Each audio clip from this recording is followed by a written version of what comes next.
2ယောက်ပေါင်းမှာ2500လက်ဖေးတစ်ခွက်ကို3000ပေးနေရခဲ့တဲ့မှာလက်ဖေးနှစ်ခွက်ရဲ့အာလူပူကြီးတစ်ပွဲရဲ့နိုင်မထပ်ပတ်တစ်ပွဲကိုဘယ်လောက်လဲ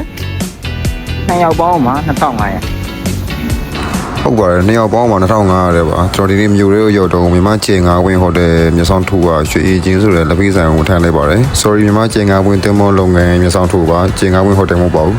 ထုံးစံတိုင်းလက်ဖေးဆိုင်နဲ့ဖြစ်တယ်ဈေးရလည်း low budget နဲ့ရတဲ့ဆိုင်ကြီးဆိုတော့ဆိုင်ရလည်းကျင်းတယ်လူကရမ်းများပါတယ်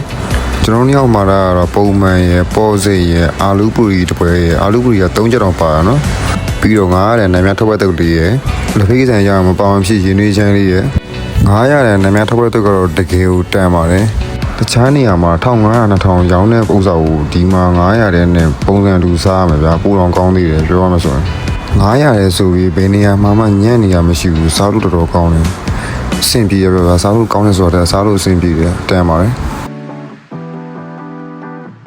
ကိုတူရင်စားမှာအာလူပူကြီးပါအာလူပူကြီးတစ်ပွဲကို1000ပေးရပါတယ်1000နဲ့3ချက်ပါတယ်ဗျာဘယ်လောက်တန်လဲ1000 3ချက်ပါတယ်ဆိုပြီးတော့ပါသေးသေးလေးတော့မဟုတ်ဘူးเนาะထူထူအနေရောစိုက်ပါဗျာကြီးကြီးတော့မဟုတ်ထူထူနေရောစိုက်3ချက်ပါတယ်အာလူတွေပါတယ်လေလူဝင်ထက်ထက်လို့ရတယ်အေးစေးပဲ